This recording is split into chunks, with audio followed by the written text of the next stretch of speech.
Y ahora estoy muy contento porque la invitación de Inés y de Pablo me pareció una oportunidad interesante de reflexionar, lo que yo quiero reflexionar con ustedes sobre algo que a mí me parece, lo digo con cuidado y con mucha prudencia, que por ahí ustedes no reflexionan, no porque sean ustedes, sino porque la sociedad argentina no está reflexionando alrededor de las raíces profundas que tiene nuestro país y también nuestro dolor y también nuestras esperanzas. Lo voy a decir muy duramente y claramente para iniciar. La soberanía es uno de los conceptos más importantes que tienen todos los pueblos del mundo. Digamos, el Kremlin en Moscú, eso es la soberanía rusa. Washington, Estados Unidos, esa es la soberanía norteamericana.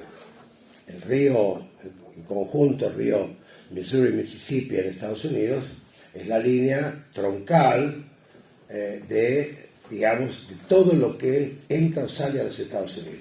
Al punto tal que, para que ustedes tengan una idea, por el puerto de New Orleans, en el Golfo de México, todo lo que entra a Estados Unidos, imagínense lo que es el comercio exterior de Estados Unidos. El comercio exterior con los chinos debe ser el más importante del mundo.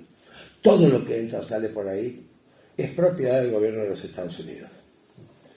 Todo lo que sale de ahí paga impuestos a la IRS, que es la AFIP norteamericana. Todo lo que entra ahí está controlado por el ejército de los Estados Unidos.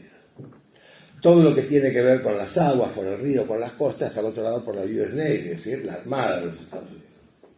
E incluso el nivel de soberanía norteamericana es tan poderoso, tan fuerte, tan ejemplar, diría yo, que ningún barco de ningún lugar del mundo puede entrar por esas aguas si no ha sido fabricado el barco en los Estados Unidos, botado en el astillero de los Estados Unidos. Digo esto que puede parecer exagerado, pero que no lo es, porque eso es una muestra de soberanía. Es decir, hay una soberanía absoluta en la convicción de que, esa nación, ese pueblo, ese gobierno, son propietarios indelegables de su territorio, que después, las leyes locales, como en todos los países, establecen regímenes de propiedad, en fin, de un modo u otro. Todos los países del mundo se rigen por vías similares y uno podría pensar que la soberanía se expresa en valores que la Argentina también tuvo, es decir, desde el nacimiento de nuestro país como nación, posiblemente uno de los primeros símbolos de la soberanía nuestra fue la bandera de Manuel Belgrano. Es decir, la creación de la bandera simboliza la soberanía sobre el territorio donde esa bandera va a flamear. Si uno piensa en otros factores como el himno, por ejemplo, cuando nace el himno nacional es un símbolo de soberanía. Todos los países del mundo tienen bandera, todos los países del mundo tienen himnos nacionales. Si uno piensa en el escudo, son factores de soberanía. ¿Y sobre qué se extiende la soberanía?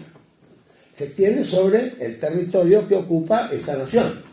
Ese país, república, monarquía, lo que sea, hay una soberanía que es una soberanía imprescriptible y al mismo tiempo innegociable, innegable, es decir, y es respetada por el orden, el orden mundial, podrá ser más justo o menos justo, pero las Naciones Unidas es una conjunción de 190 o 250 naciones, son soberanas, cada una de las cuales expresa, defiende, controla su territorio, sus símbolos y su, si ustedes quieren llamarlo, modo de vida, estilo de vida, etc.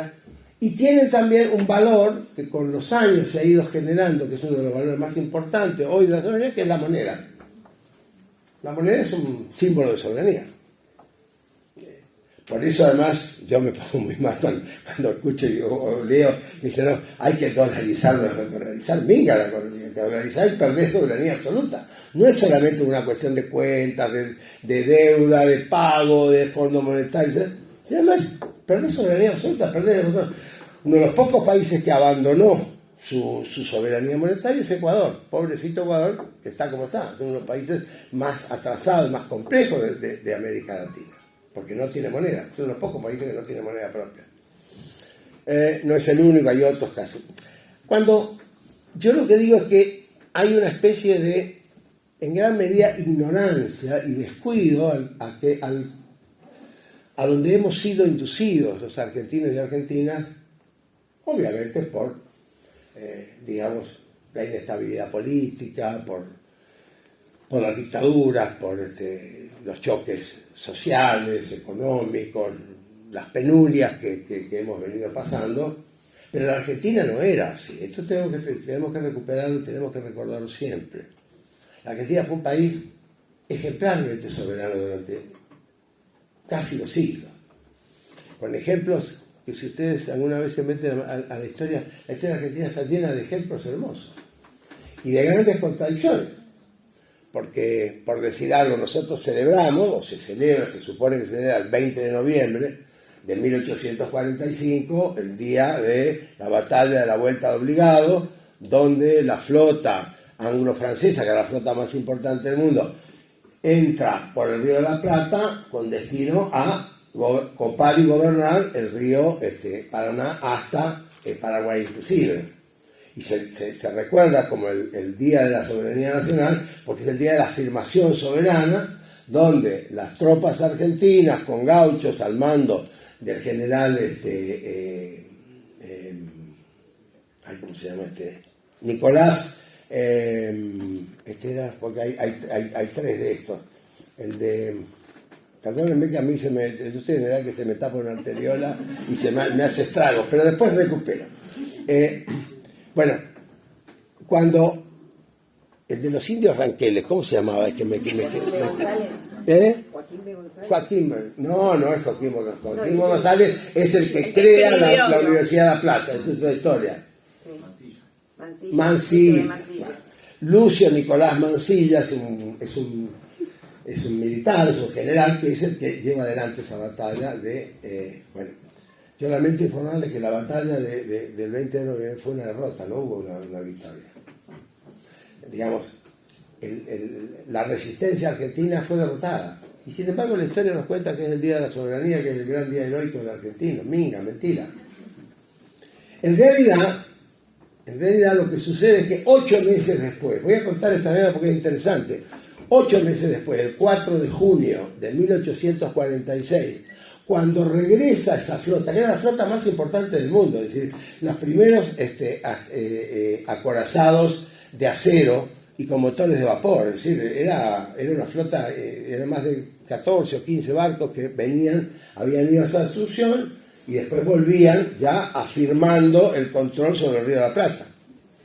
En realidad, el 4 de junio de 1846, el mismo general, don Lucio Nicolás, los espera y les propina una paliza feroz en un lugar que se llama un morro que hay cerca, al sur de la ciudad, al norte de la ciudad de Santa Fe, que se llama Punta Quebracho.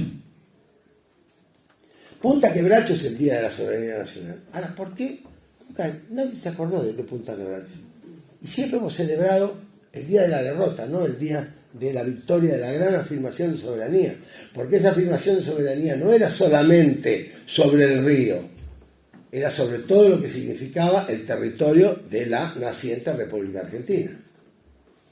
Cuento esto porque, de alguna manera, la historia argentina está llena de estos episodios que yo juzgo que no son casuales. Estos se han ido acumulando a punto tal que las últimas generaciones, ustedes e incluso la mía, que soy veterano, las últimas generaciones no hemos tenido una concepción de la soberanía, no hemos tenido esa conciencia. Bien, mal, nos guste, no nos guste, será el fenómeno informativo o el fenómeno desinformativo, serán los intereses, en muchos casos locales o foráneos, que tienden a diluir la soberanía, porque la soberanía es un derecho de propiedad, y cuando vos tenés un derecho de propiedad, eso es tuyo. Tu casa es tuya. La podrás haber heredado, la compraste, fue cara, barata, pero es tu lugar en el mundo. Y vos defendés tu campito que está atrás, el gallinero que tengas al fondo o lo que tengas en el primer piso. Es decir, esa concepción la Argentina, desgraciadamente por generaciones, la hemos venido perdiendo. Hoy no hay una concepción de la soberanía. Y esa falta de concepción es la que, en mi opinión, nos ha venido confundiendo en gran medida en términos intelectuales. porque al mismo tiempo las tensiones y pulsiones que vienen del extranjero a través de, no soy para nada un chauvinista, pero vienen a través de préstamos, fondos, presiones, organismos internacionales, a los cuales la Argentina también pertenece. Todo esto ha ido diluyendo de manera bastante marcada, y yo creo que hoy estamos en una emergencia soberana, porque no hay conciencia. Yo lo que quiero hablar es un poco contarles cómo se produjo esto, desde mi punto de vista, con todo respeto. Yo tengo posición formal, tengo posición política y demás, pero no vengo a provocar nada, vengo a describir ante estudiantes a los que respeto porque son estudiantes argentinos, y porque yo he sido docente toda mi vida y todavía lo soy.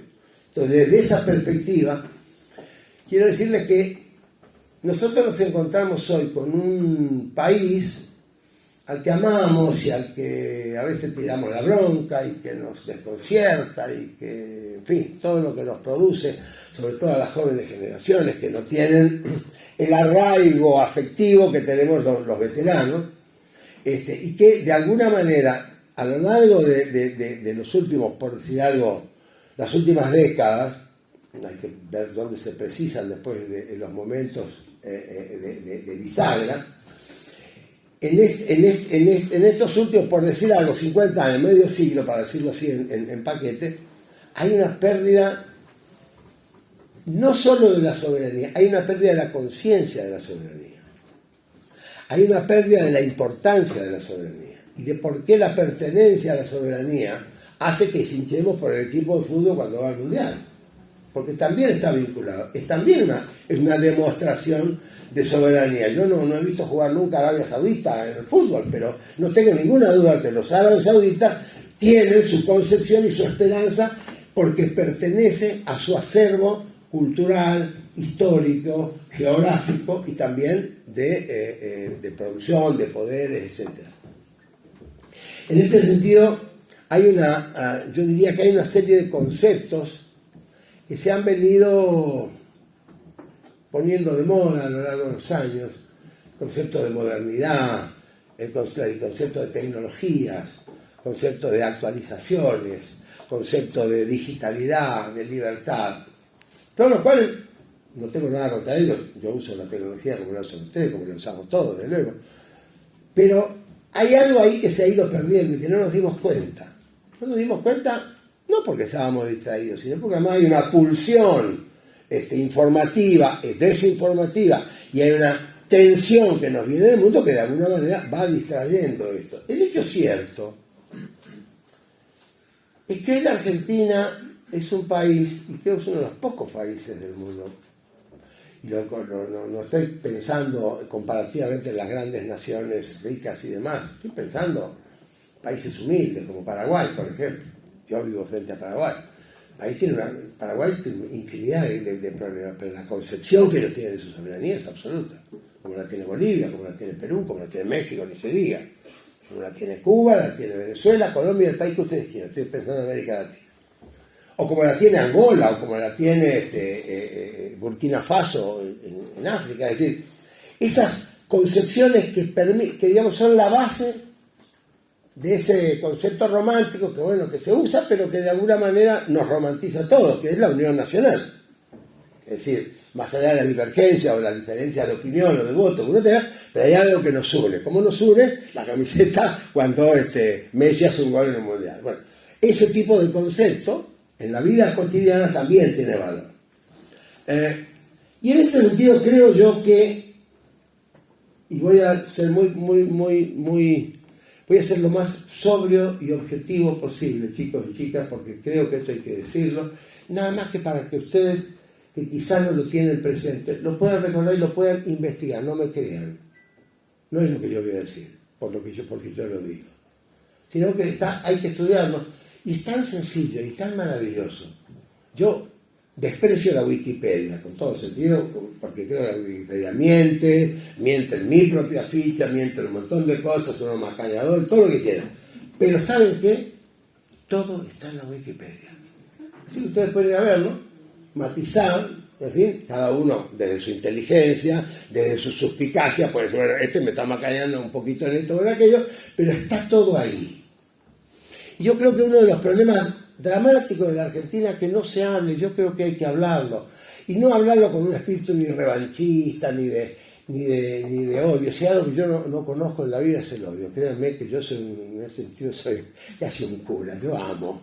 Y amo a mi especie, amo a mi país, y amo las posibilidades y quiero recuperarla. Y amo la soberanía nacional.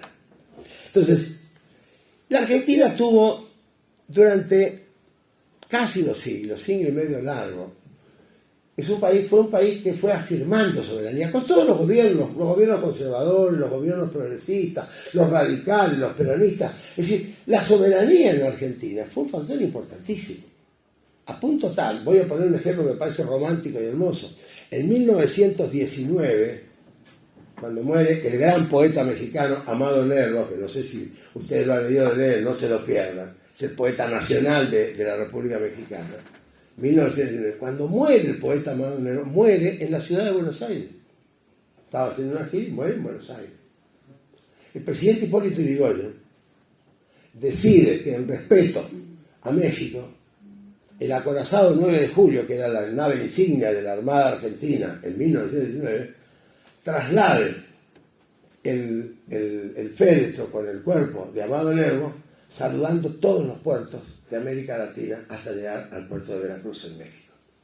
Ese gesto romántico de don Hipólito Yrigoyen es un gesto de soberanía, que respetó y amó toda América y que de alguna manera en los diarios de la época, pueden verlo, pero era un símbolo de, digamos, qué gran país que somos, que podemos hacer esto por un poeta además que de un país hermano.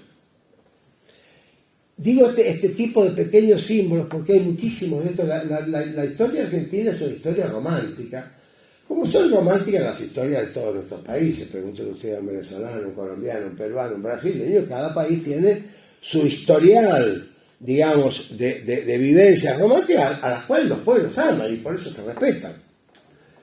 Fíjese que la Argentina, en los últimos por lo menos 30, 40 años, dejó de tener efemérides.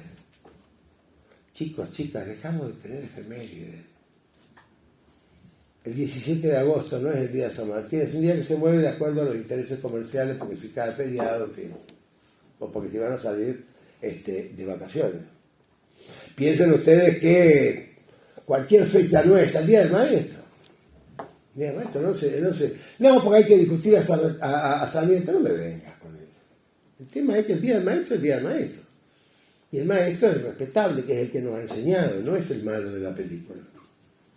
Y es ese maestro el que merece que se recuerde en su día, el 20 de junio, el día de la bandera. ¿Por qué es el 20 de junio? No es porque cualquier día de junio, para acomodarlo a ver si hacía buen tiempo en Mar del Plata y la gente se va a la costa.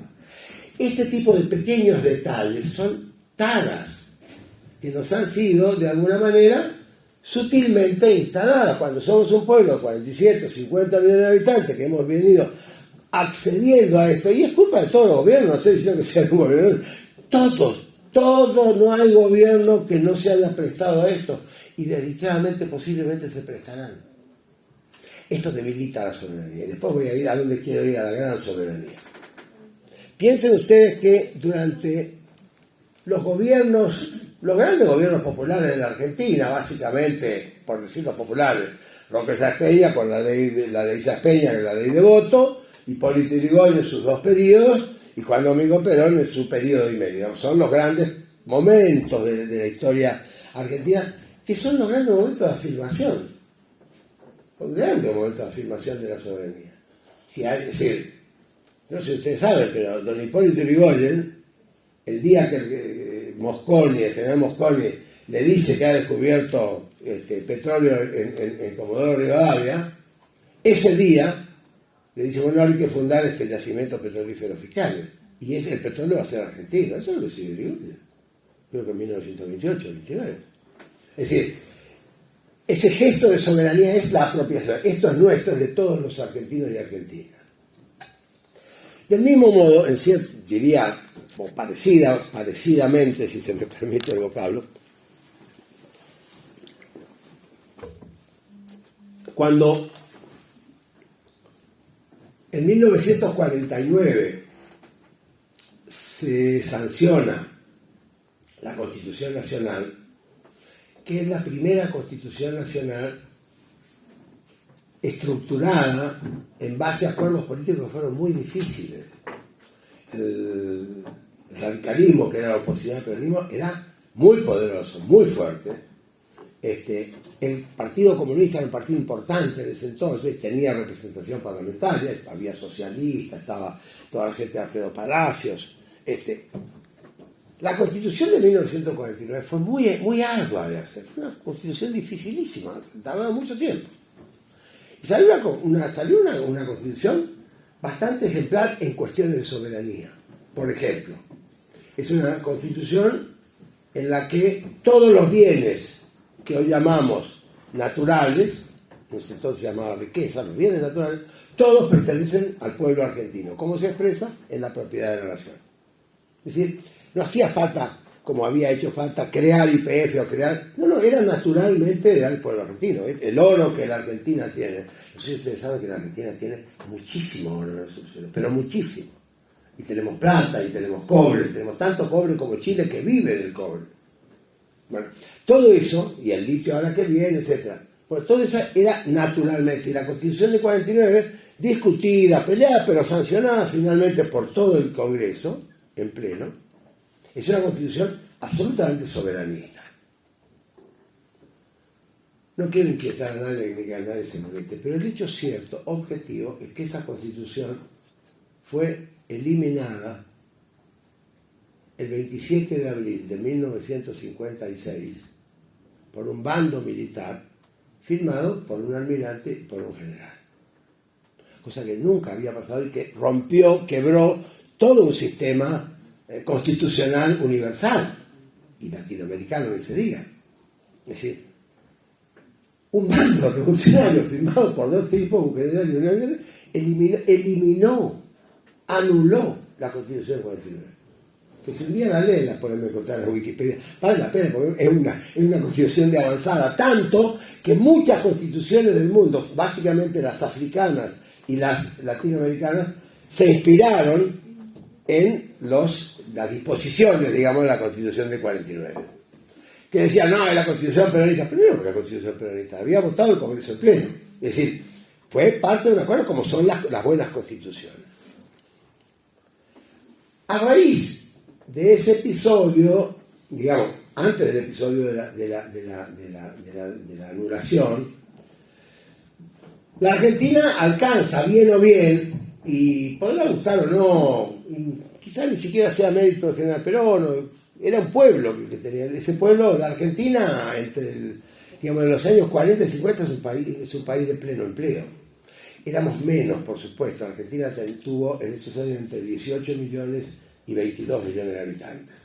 Pero para lo que era ese volumen humano y el mismo territorio, había una concepción soberanista que era muy potente. La Argentina llegó a tener en esos años, y no digo que sea mérito del general Perón, no estoy haciendo peronismo barato, estoy diciendo que esto era el objetivo de lo que sucedía. La Argentina llegó a tener 70 grandes astilleros, hoy tenemos 14. Y los 70 grandes astilleros habían desarrollado la quinta flota mercante más importante del mundo. Los grandes barcos argentinos de pasajeros y de carga navegaban todos los continentes. Hoy no tenemos nada, cero, ni uno. Si ustedes le suman a eso el hecho de que la Argentina tenía una flota fluvial, yo nací viendo, mi papá era miembro de la flota fluvial, y por eso se quedó en el Chaco, por eso yo soy chaqueño y vivimos ahí, y nací y vivo a 3 kilómetros del río. Esa flota tenía una cantidad de barcos que hacían todo lo que se llamaba la carrera desde Montevideo y a veces desde Pelotas en Brasil, daba toda la vuelta, pasaba por Buenos Aires, subía, remontaba el río Paraná, y había puertos en todas las ciudades. Paraná, Santa Fe, Rosario, Goya, Esquina, Corrientes, Barranqueras, Formosa, entraban a Paraguay y se cruzaba todo el Paraguay de sur a norte, se llegaba hasta el Pantanal brasilero en el Mato Grosso, que es donde nace esa rama del río. Bueno, todo esto, que era de soberanía absoluta de la Argentina, navegado por buques argentinos, era una de las grandes potencias de la Argentina en términos económicos, igual que la red ferroviaria.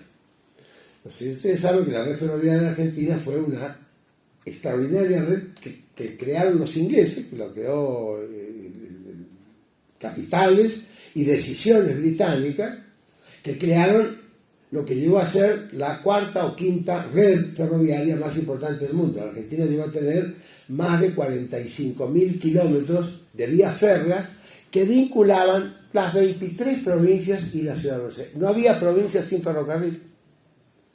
Se hubo muchas denuncias de que había habido tragadas, que había habido coima. Posiblemente, no digo que no.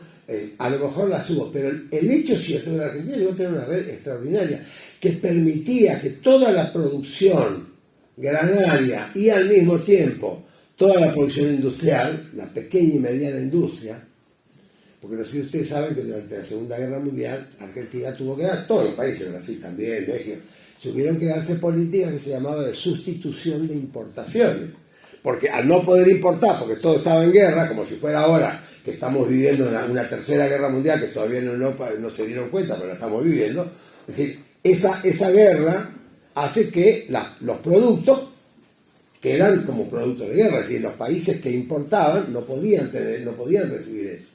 Entonces los países se daban lo que se llamaba política de sustitución de importaciones, es decir, no se podían traer heladeras de Estados Unidos porque se fabricaban heladeras acá. Es decir, se traían tecnología lo más accesible posible para hacerlo, ¿no? Así pudimos tener coches, pudimos tener los primeros ferrocarriles fabricados en Argentina, porque había que sustituir lo que no se podía traer a causa de la Segunda Guerra Mundial. No quiero aburrirlos, pero toda esta concepción apunta a un modelo de país que fue discutido, que fue complejo, que tuvo aristas antipáticas, que tuvo sin duda injusticias, pero que al mismo tiempo fue estableciendo una nación que tenía una unidad. Yo quiero llamar la atención sobre esto, chicos y chicas. La Argentina era un país que tenía una unidad conceptual. Yo nací en un hogar profundamente antiperonista, pero mi papá tenía esa conciencia. Era panadero, muy humilde. Él tenía esa conciencia y ese orgullo de que esto era nuestro. Yo recuerdo cuando mi viejo, yo era chiquito, ¿no? Y tuvo que comprar un horno que no lo podía traer de Europa, entonces lo mandó a fabricar. Le mandaron fotos, no sé, unos herreros le fabricaron un horno que era el horno que necesitaban ellos. Esto era sustitución de importaciones. Y el orgullo que había, porque íbamos a fabricar pan argentino con trigo argentino en territorio argentino. La guerra estaba muy lejos. Esa concepción de la soberanía que va más allá de una cosa que por ahí, y me disculpan si por ahí sueno patriotero, cosas por el estilo, pero bueno, yo creo en los patriotas, es decir, yo creo que San Martín y Sarmiento y Belgrano y más de uno no eran sujetos comunes, eran sujetos excepcionales.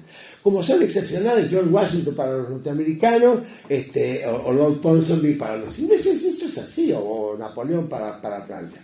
Quiero decir que, y no quiero tener mucho más porque no quiero aburrirlos, pero miren, la Argentina llegó a ser un país básicamente en los 40, 50, prácticamente un país desarrollado. La Argentina no había miseria en la Argentina. Los niveles de miseria, búsquenlo, están las estadísticas, no llegaban ni al 2%. No había hambre en la Argentina. El sistema escolar, que había parido Sarmiento se lo discute porque dijo cosas horribles de los aborígenes, todo lo que quieran. Pero el maestro chapó, porque realmente lo que hizo fue la creación de un sistema escolar que funcionó durante 100 y pico de años, que igualó a toda una sociedad con el guardapolvo blanco, que yo echo de menos el guardapolvo blanco. Porque realmente el guardapolvo blanco, además, cuando no se podía comprar, te lo daba el Ministerio de Educación, te lo daba el Estado, cualquiera fuera el presidente o el gobernante. Es decir, había una unidad conceptual también. Las efemérides eran sagradas. El orgullo, yo recuerdo, yo era un mal alumno, pero una vez me tocó izar la bandera, en cuarto, quinto grado. Yo puedo jurarle que yo hice la bandera en un máster de una escuela pindonga en el Chaco, llorando de la emoción. Llorando de la emoción porque yo sentía que yo iba camino de ser un patriota como era Belgrano. Es decir, que ese tipo de sueños, que son románticos y por ahí uno dice, bueno, mira lo que viene a hablar el viejo ese. ¿Qué quiere que les diga? Pero ¿sabe qué? Eso tenía un sentido y yo hoy lo lamento en el alma, incluso lo lamento en mi propia familia. Yo tengo 2 hijas mexicanas, producto del exilio, yo tuve casi 10 años en el exilio.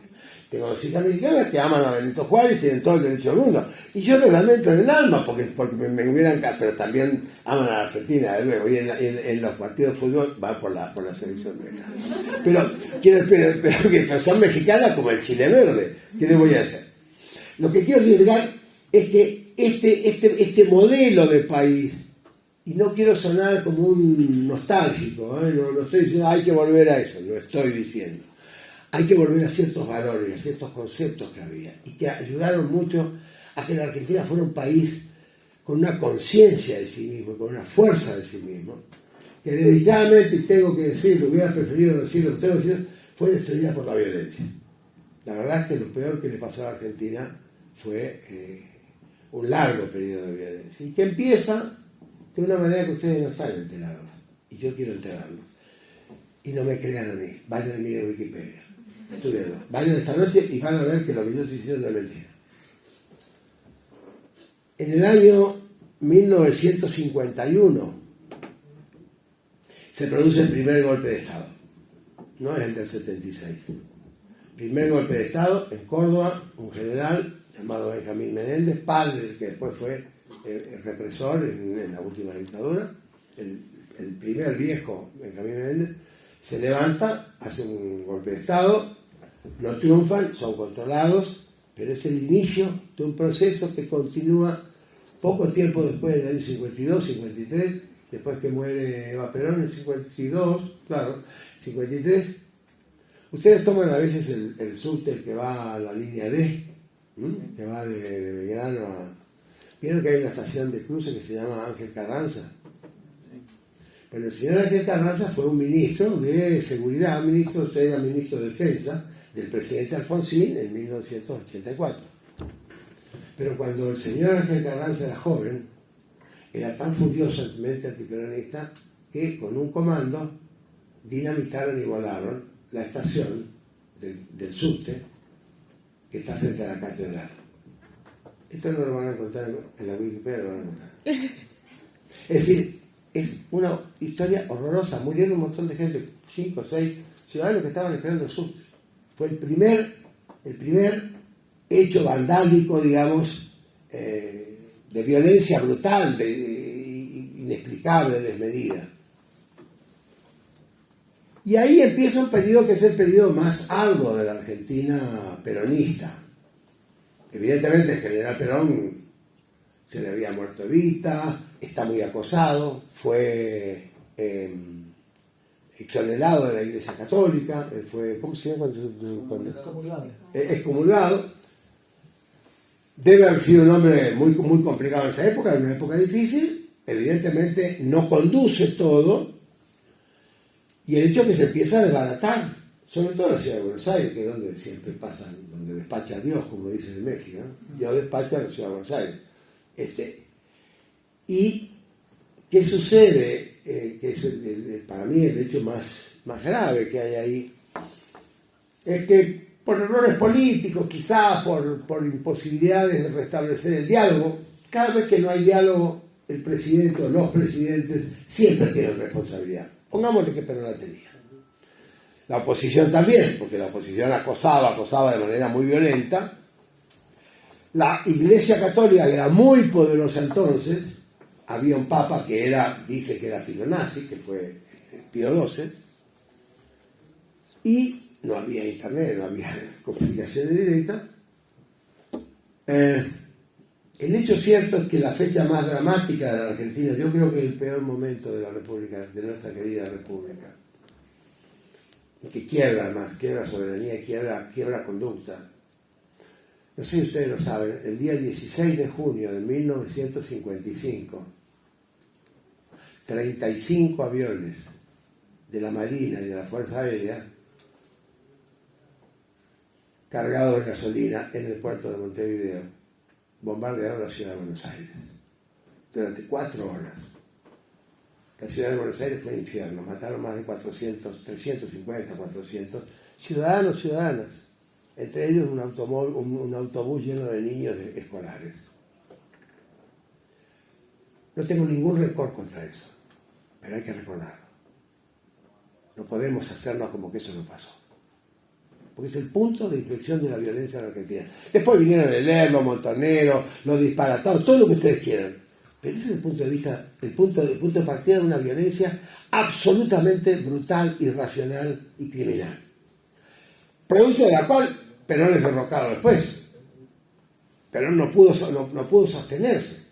Estoy hablando del 16 de junio de 1955. Perón es derrocado en septiembre, 3 meses después. Es decir, yo creo que ningún presidente del mundo hubiera podido soportar que le bombardeen 35 aviones la ciudad. Están todas las fotos en Wikipedia, están las películas, hay filmaciones, véanlas porque duele verlo, porque es nuestra historia. Es la parte más negra de nuestra historia. Y nos puede permitir explicar muchas cosas de por qué hoy tenemos que tener, no rencor, pero sí memoria. Y tenemos que tener conciencia de que nunca, eso sí que nunca más vuelva a pasar. Véanlo porque hay películas que son impactantes. Cuando estalla, hay un momento en la película donde estalla un autobús de los viejos trolebuses llenos de niños y vuela en pedazos. Y eran 35 aviones de militares argentinos, de la aeronáutica, de la marina. O sea, a mí cada vez que digo esto, y a veces digo, no tengo, y digo, sí tengo que decirlo porque sin memoria estamos perdidos. Y ahí es donde se pierde una concepción de unificación de la soberanía. Es decir, esto también es soberanía porque la Argentina siempre es el país que tiene todo. Sí, tiene todo. El país que, para alimentar a 500 millones de habitantes del mundo, ¿y por qué no alimentamos con los 47 que tenemos acá? Es decir, es parte del mismo fenómeno, en el cual me parece que a partir de ahí se puede comprender incluso que antes de la violencia y combinado con la violencia, porque eso se combina con la excomunión de Perón, que había provocado a la Iglesia Católica, no reclamo su inocencia absoluta en esto. También estoy pensando que la ley que había sancionado el Congreso, una ley que Perón había propuesto, es la ley 14.394 del año 53-54, de ese periodo previo. Esta ley, que se llamaba la ley Ómnibus, fue la primera que estableció la igualdad entre hombre y mujer, en el año 53. Fue la primera que estableció el voto femenino y fue la primera que estableció el divorcio legal. Era insoportable para la jerarquía eclesiástica, para el Vaticano, para los sectores, digamos, ultraconservadores. ¿Cómo? ¿Qué es esto? Igualdad de 1953, chicos, chicas. Y esa ley la votó el Congreso por amplia mayoría. Y la sancionó Perón. No se lo perdonaron. Obviamente no se lo perdonaron. Le bombardearon en Plaza de Mayo. Quiero decir que todas estas cosas, y voy a ir terminando, avalan de alguna manera, no digo que avalan, no, me corrijo, nada avala una dictadura, pero explican de alguna manera ciertos usos violentos que desgraciadamente encarnan en las Fuerzas Armadas Argentinas. Como encarnaron en toda una generación, fue mi generación, de jóvenes y chicos y chicas, que yo nunca escribía a ninguna forma de violencia, pero podía entenderla mucho de mis colegas, mis amigos, mis compinches, mis compañeros de facultad. Yo estuve en la plaza donde murió el Chico Blanco en la ciudad de Corrientes, y no estuve cuando la muerte de Pampillón en Córdoba porque estaba lejos, pero digamos, yo pertenezco a esa generación. Yo estuve 10 años porque me tuve que ir, me fui corriendo y muerto de miedo. Y porque no adscribí a ninguna forma de violencia. Y la desautoricé y la desautorizo toda mi vida. Pero pues tengo hacer el ejercicio de democracia, de por lo menos tratar de entenderla para poder explicarla y que nunca más. Yo desde ahí he adherido a las políticas de memoria, verdad y justicia de nuestras madres y nuestros abuelos. Y soy militante de esa causa, pero desde esta perspectiva. Entonces, termino con que hoy en día, si hago un salto, un hiato, y yo me encuentro ahora, ya veterano, me encuentro con que un día, casi por casualidad, empecé a observar, en mi casa, en Resistencia, empecé a observar que por el río Paraná no pasaban barcos argentinos. No había banderas argentinas en los barcos. Yo me había criado viendo los barcos. Mi papá llegó en un barco de la flota fluvial.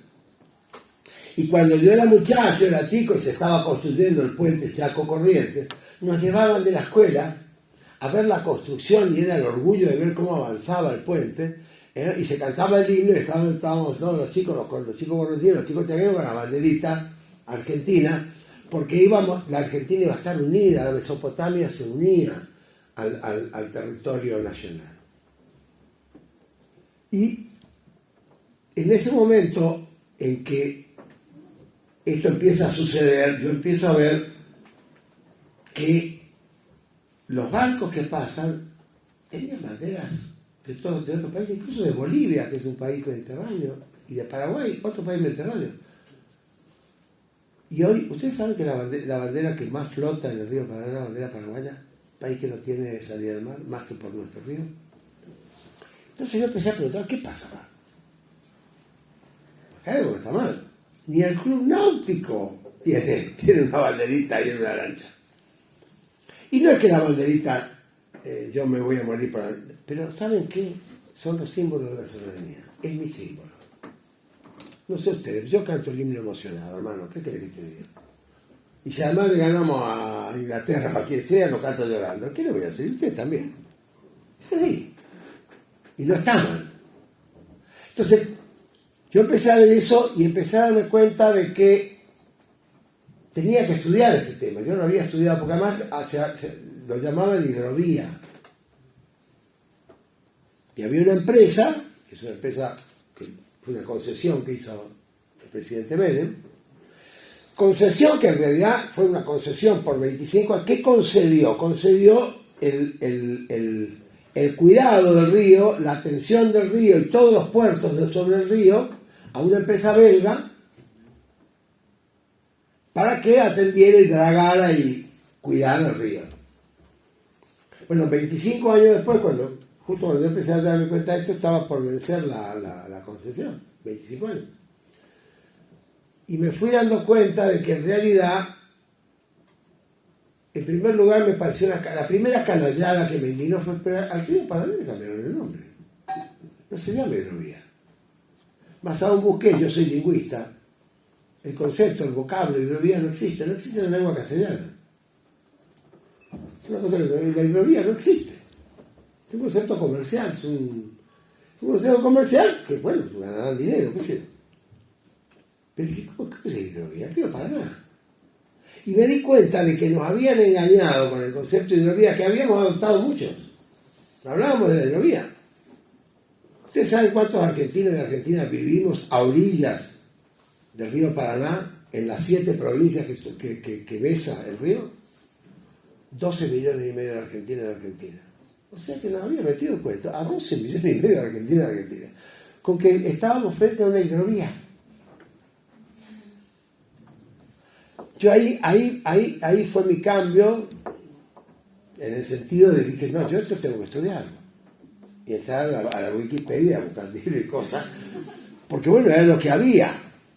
Y empecé a investigar y a entrevistar gente. Yo tengo una columna en el diario Página 12, prácticamente hace 2 años que me dedico todos los lunes, si me quieren leer me encantará, todos los lunes, investigaciones sobre el río.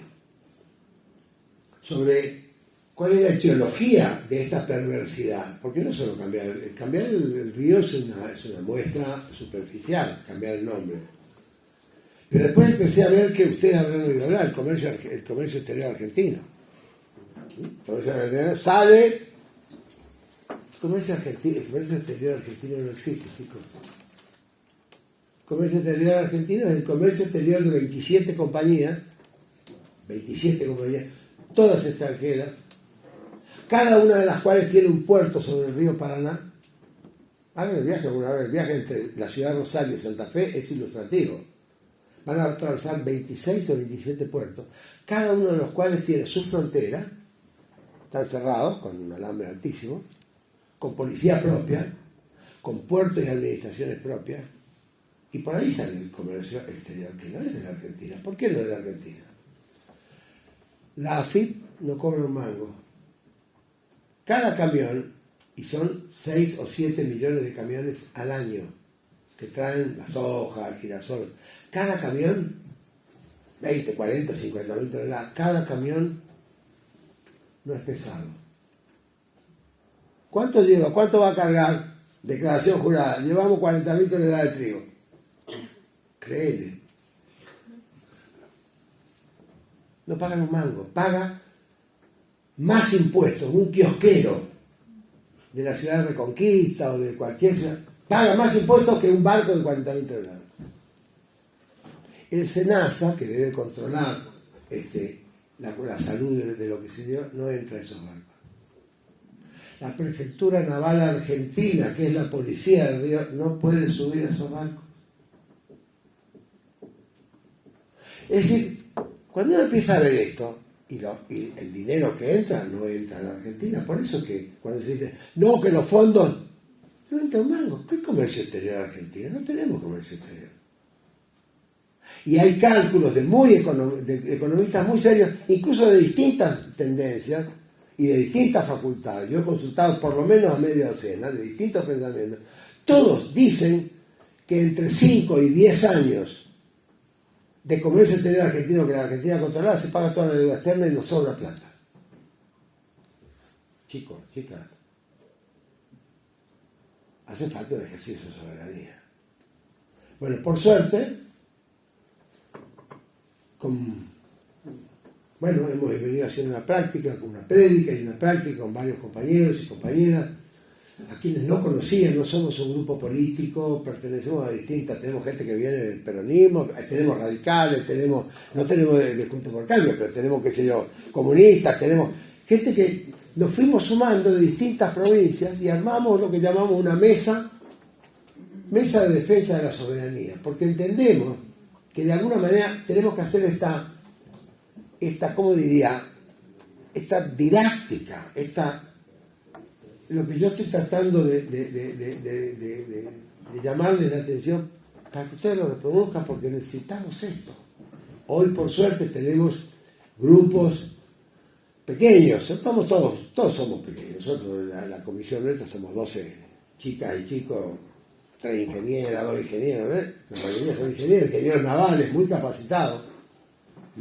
Porque además para nosotros es importante la recuperación del río, que no quiero aburrirlo, pero la recuperación del río es no solo económica, también es recuperación ambiental.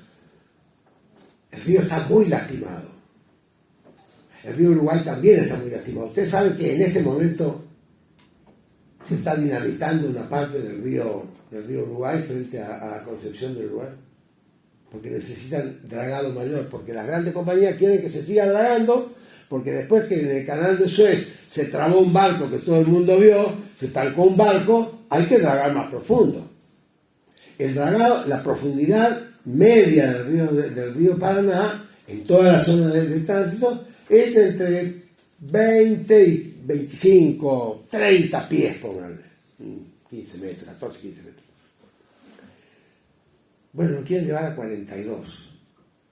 Ahora, para llegar a 42 no es que vos metés la draga y saca. Está la corteza terrestre debajo de la arena. Entonces, ¿qué hay que hacer con la corteza? Dinamitarla.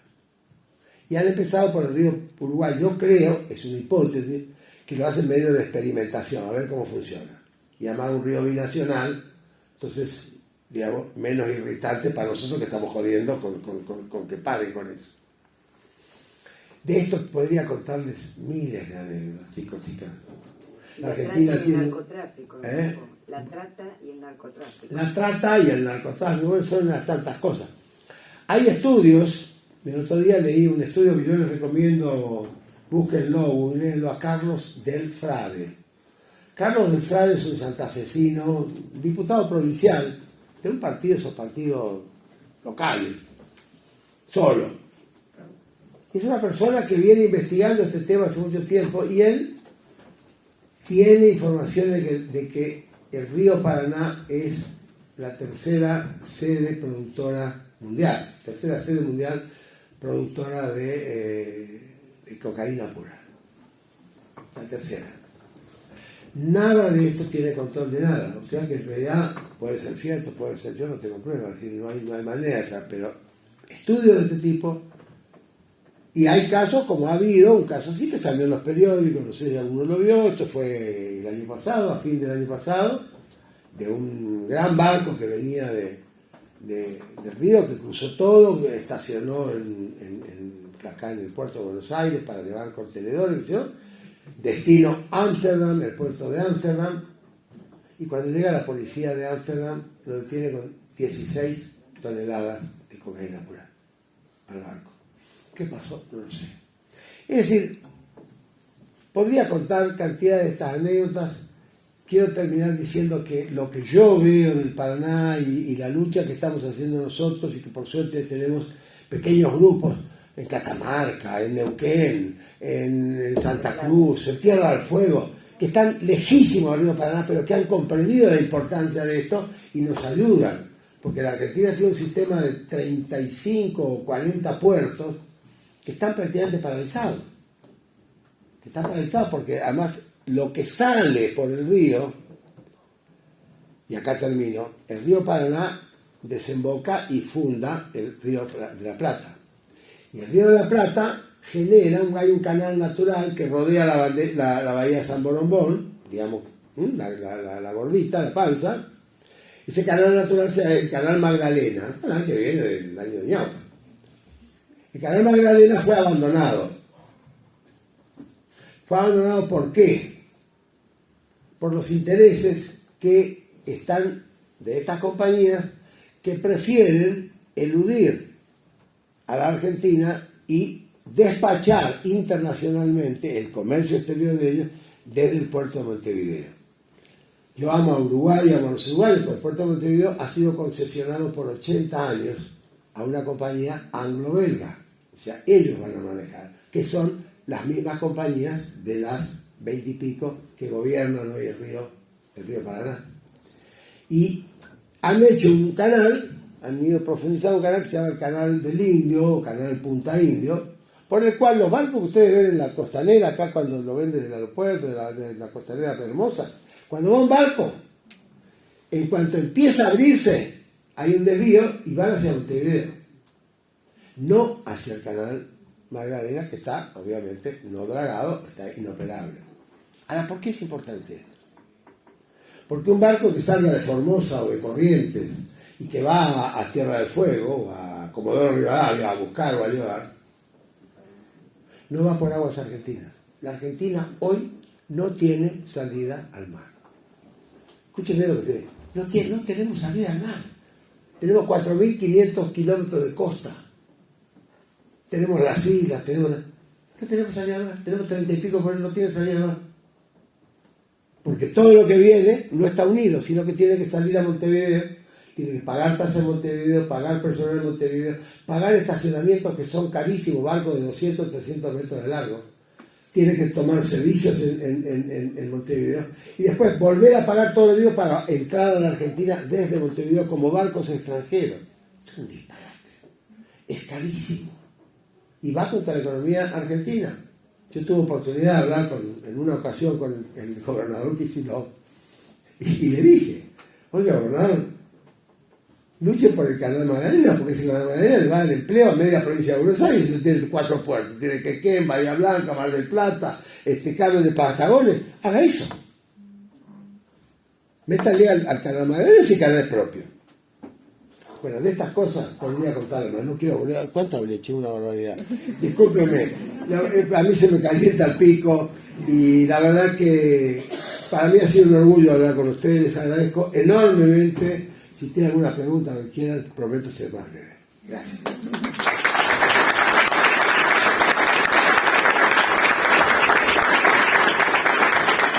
¿Quiere abrir ahora? No sé porque no traje mi... Puede ser. ¿Qué le pregunta lo que quiera? Sí, ahora vamos a abrir un poco el juego. Yo quería un poco, para enganchar tu charla con las preguntas. Vos sabés que los arquitectos no tenemos mucha injerencia en la cosa pública, ¿no? Más bien a mí me gusta decir siempre que somos los que al final de la cadena de decisiones le damos forma a los fenómenos de la cultura, digamos.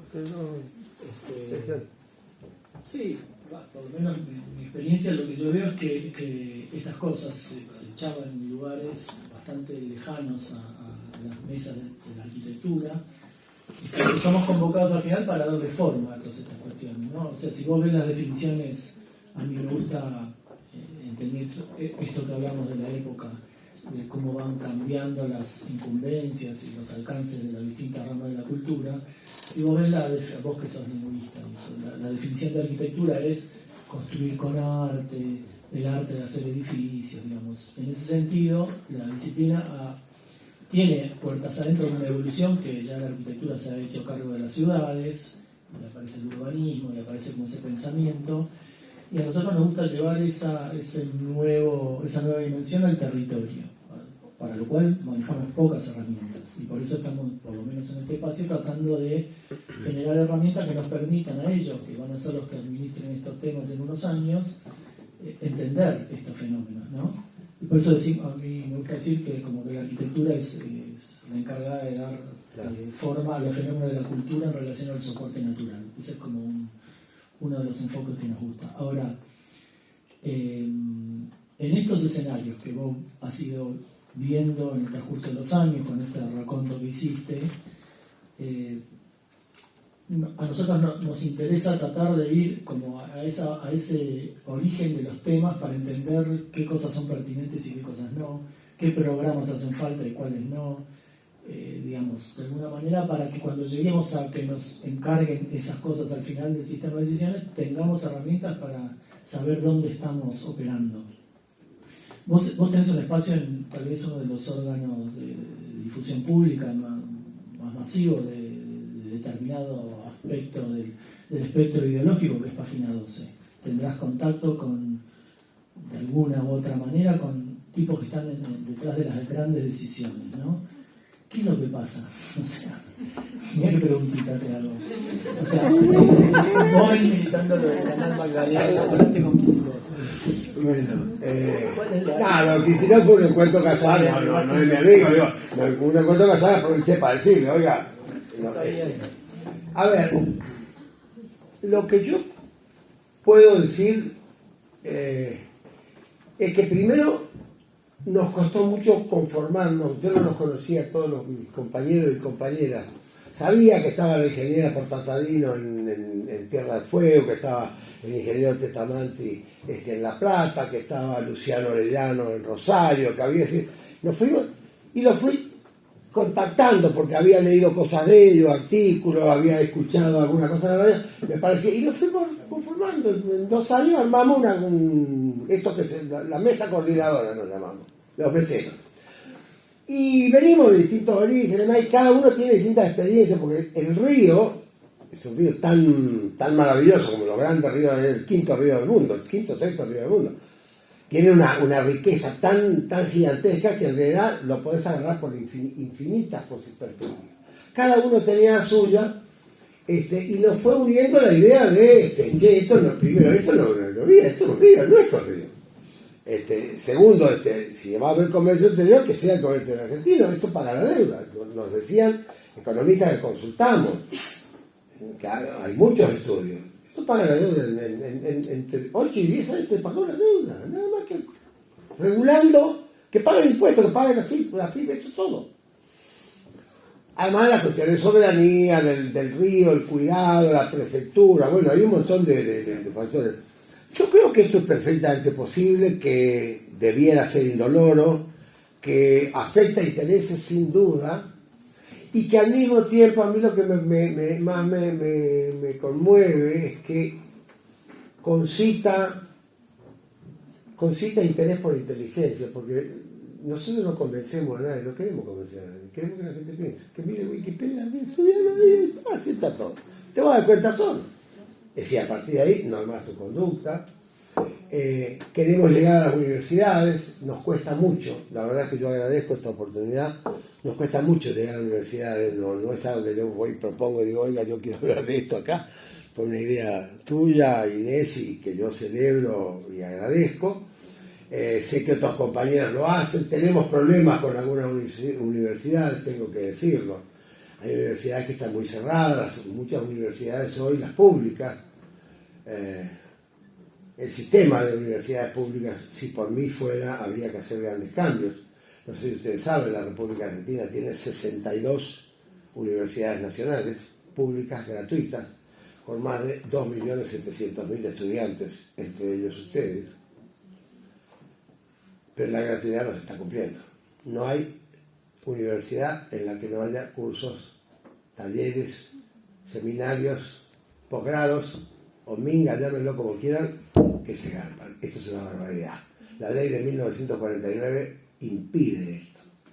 Sin embargo, hoy está naturalizado. Punto 1. Si dependiera de mí, yo no voy a ser desgraciadamente ministro de Educación, cosa que me encantaría. Pero yo avanzaría por ahí. No solo eso, creo que además que hay algunas universidades que están muy inficionadas, muy ganadas, digamos, por intereses privados. No tengo nada contra el interés privado, pero sí cuando el interés privado jode la soberanía. Ahí sí. Y bueno, y esto está pasando en varias universidades donde es muy difícil llegar con eso. Yo no sé si esta conversación yo la hubiera podido tener en la Universidad Nacional de Rosario, a donde quiero ir hace tiempo. Y no puedo hacerlo. No sé si lo haría esto en la Universidad Nacional del Nordeste, que es mi universidad, no lo sé. Lo voy a intentar. Ahora me voy a enterar y lo voy a intentar. Es decir, hay varias universidades, la universidad acá, la UNSAM, que es una universidad que yo quiero mucho y que conozco y tengo gente muy valiosa y de muchos amigos, tiene un instituto que trabaja directamente contra esto y cobra.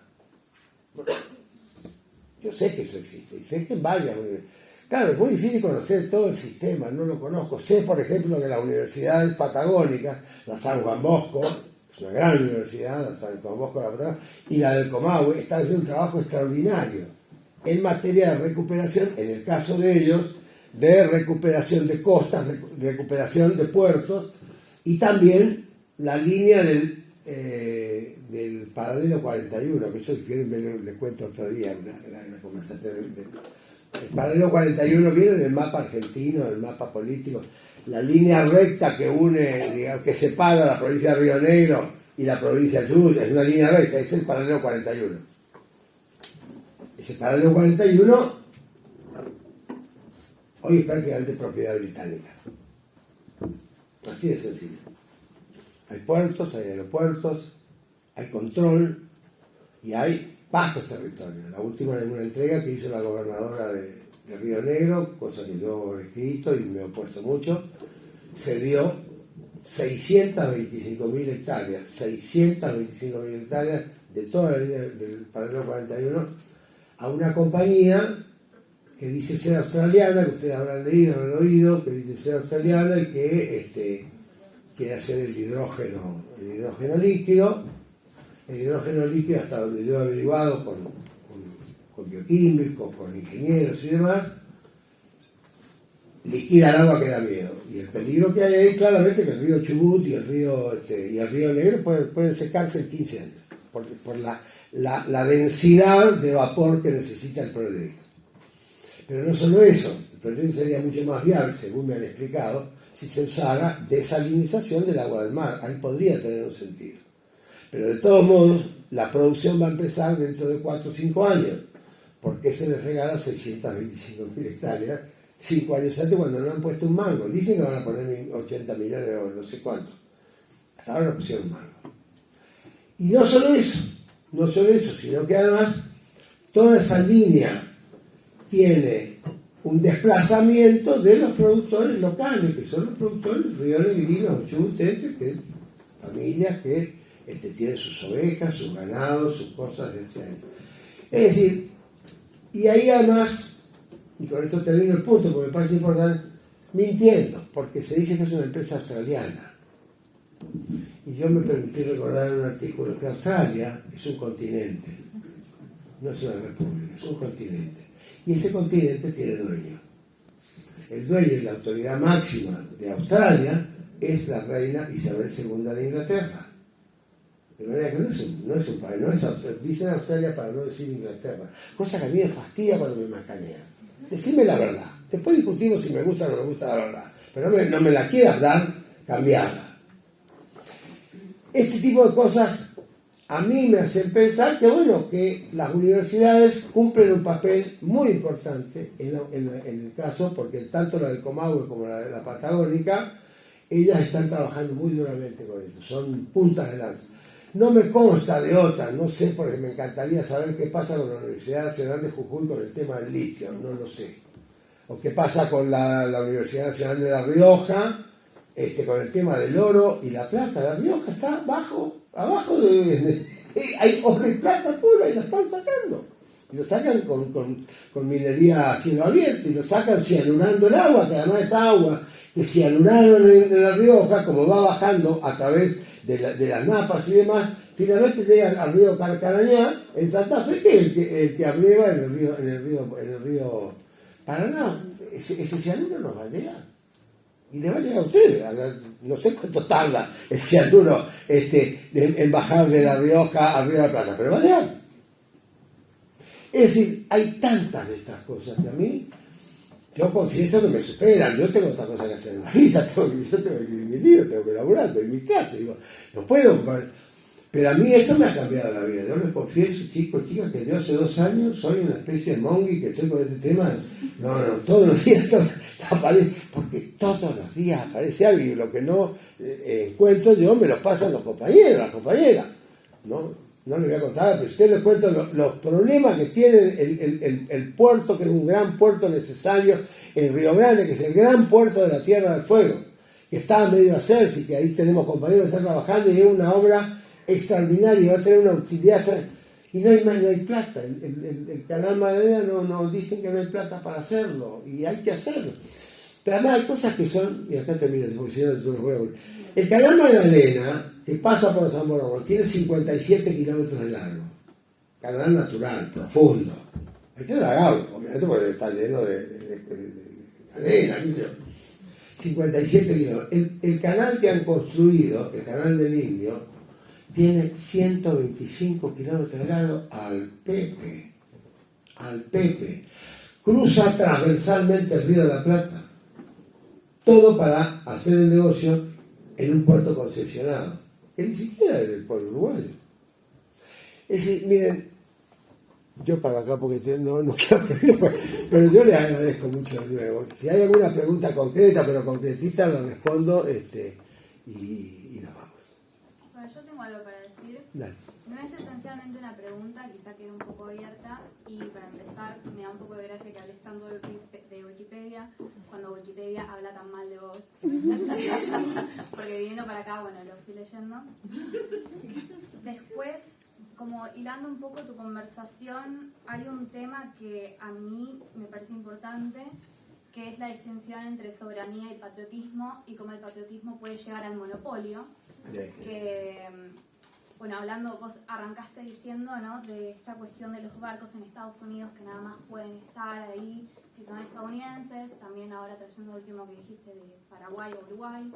Entonces, creo que hay que hablar y debatir hasta qué punto, ¿no? Sí, me gustaría precisar, porque es importante la diferenciación que vos me marcás entre soberanía y patriotismo. Son dos conceptos diferentes.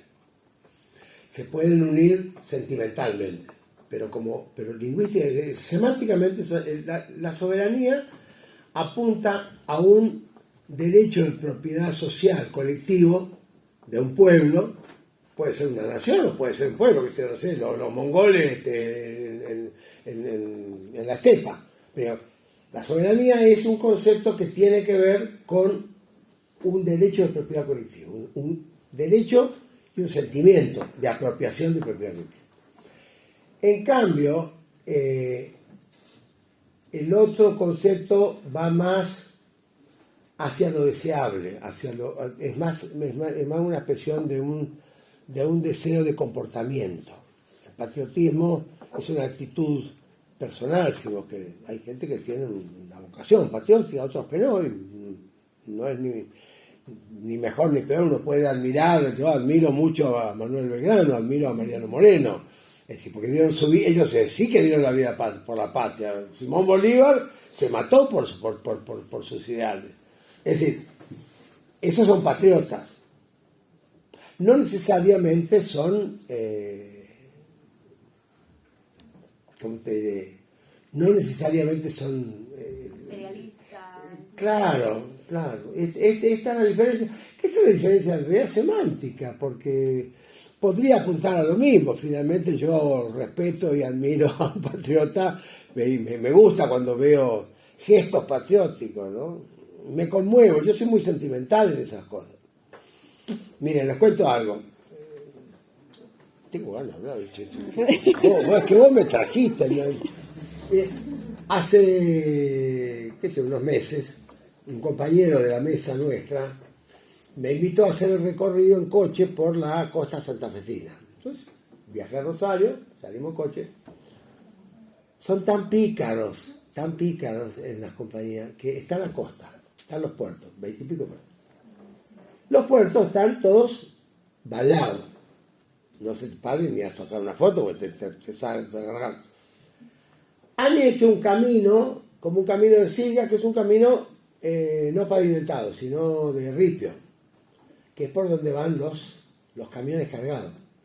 Después viene la ruta 9, que es la ruta vieja que une Santa Fe con Rosario. Y después viene la autopista, que es por donde va todo el mundo. En realidad, a medida que vos vas transversalmente y vas viendo, te vas dando cuenta de que lo que hay es un escondite, cada vez se va ocultando más hasta que llega a Camino Tierra, por donde entran los camiones, el camino de terracería. Pero lo interesante de ahí es que hay una compañía, no importa, no quiero mencionarla, pero es una compañía importante, norteamericana, Cargill, no voy a decir, que en el reparto, no sé cómo se hizo el reparto, si lo dio la provincia de Santa Fe, en su territorio estaba el morro, donde está el monolito. Había un monolito que celebraba la batalla del 4 de junio, que yo les comenté, que es donde el general José Nicolás vence, bueno. Y hay una cruz muy grande, yo esto lo vi por foto, una cruz muy grande y una lápida, un túmulo que decía aquí la puerta, que se bueno. No se podía entrar ahí, no se puede entrar ahí. Entonces, ¿qué ha hecho la compañía? Sacaron todo eso y lo pusieron 1 kilómetro más al sur, en otro morro que da al río, que no tiene espacio agreste. Entonces pusieron la cruz, pusieron la lápida, pero muda, no dice nada. ¿Sí?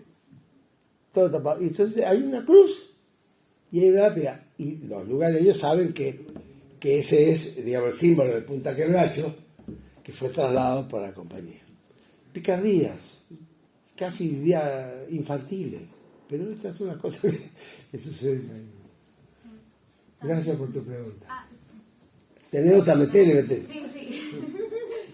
También pasó de que cuando estaba viniendo acá, estaba leyendo un libro de Juan Forn los viernes. O publicaba los lunes, él publicaba los viernes. Y justamente hablaba algún tema que vos comentaste, que es la historia, ¿no?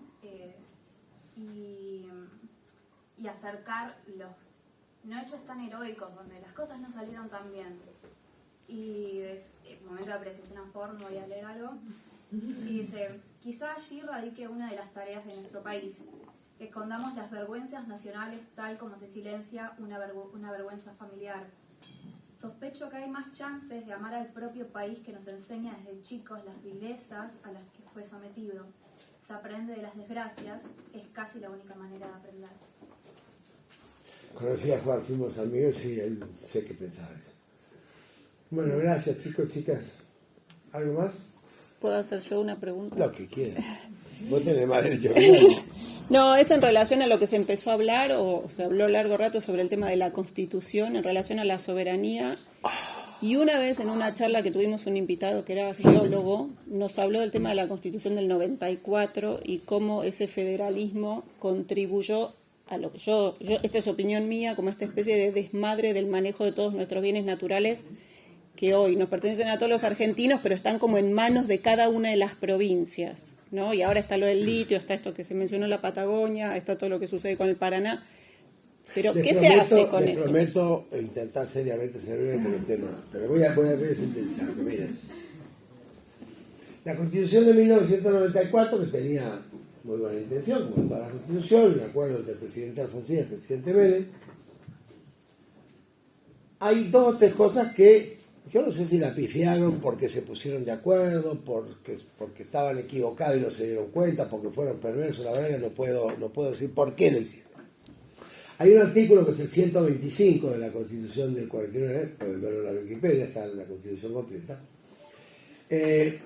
por el cual ese artículo dice que todos los bienes naturales, subterráneos, no sé cómo lo que están, digamos, bajo superficie, de la República Argentina, son propiedad de la nación, pero su administración o sus decisiones pertenecen a cada una de las provincias.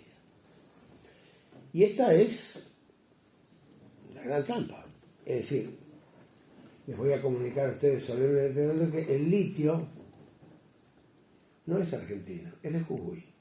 Es decir, es del gobernador Morales. Es así.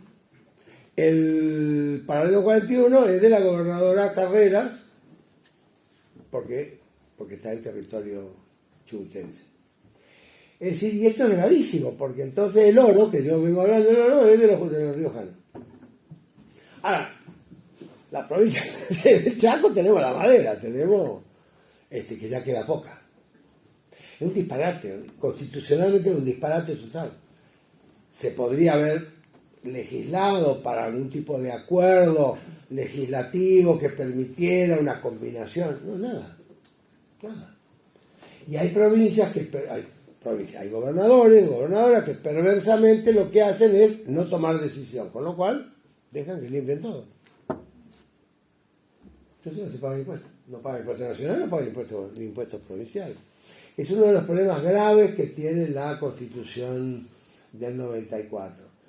El otro problema que yo personalmente le cuestiono es que la Constitución del 94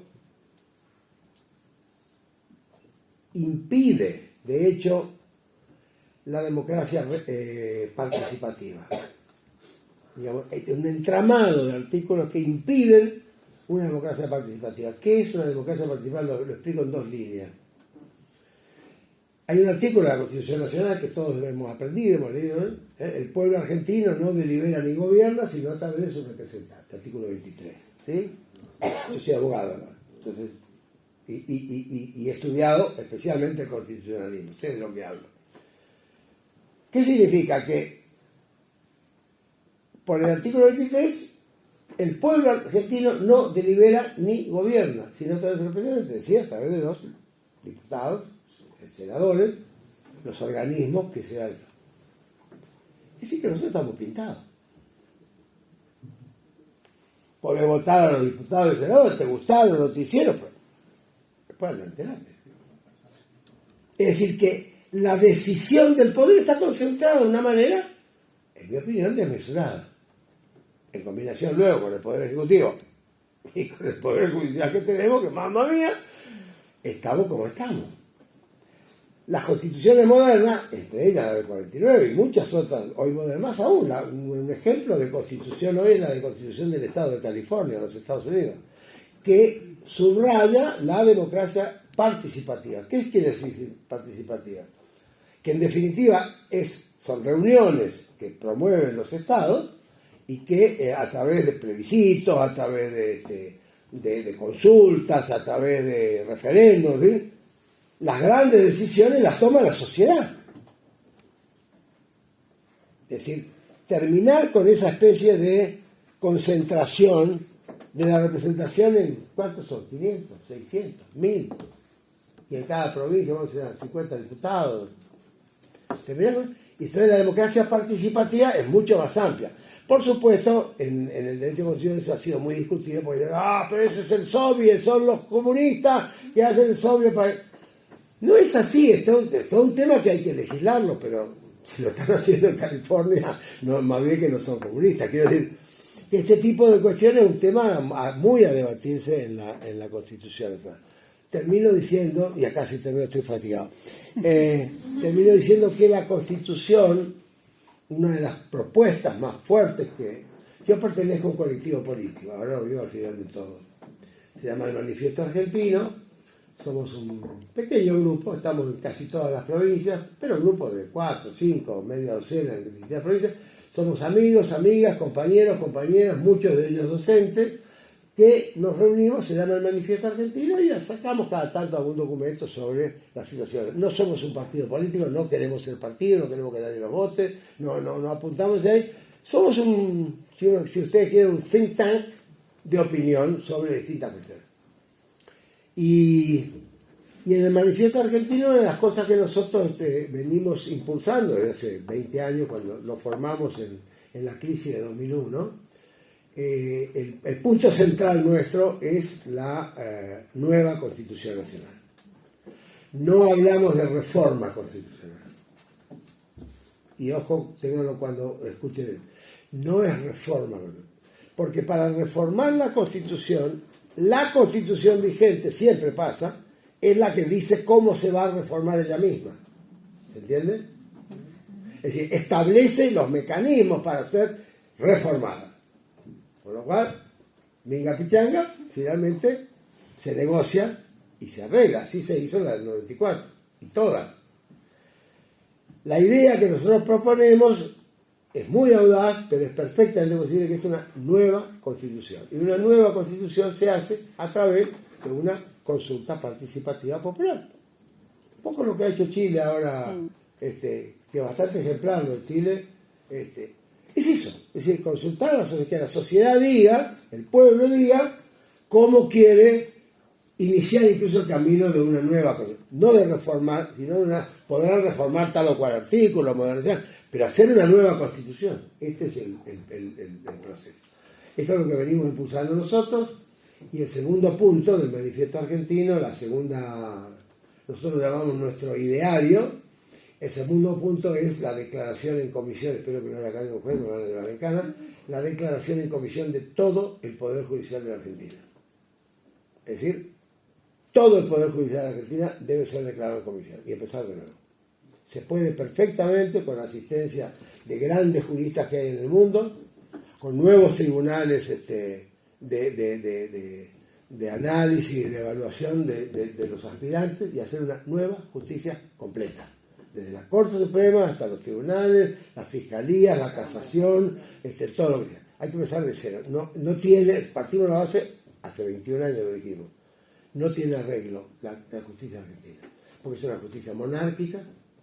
Todavía hablan de señorías, todavía hablan de vuestra excelencia, no sé qué. Es arcaica, es ultraconservadora, no ha terminado de laicizarse, es decir, de independizarse de factores religiosos de ninguna índole. No cumplió la ley Micaela. No cumplió. Es decir, hay un montón de cosas que nosotros decimos, la única solución que hay es una nueva Constitución. Va a llevar tiempo. Yo, que ya tengo mis años, no creo verla, pero me voy a morir ilusionado que la van a ver ustedes. Les agradezco muchísimo. Gracias, Pablo. Muchísimas gracias.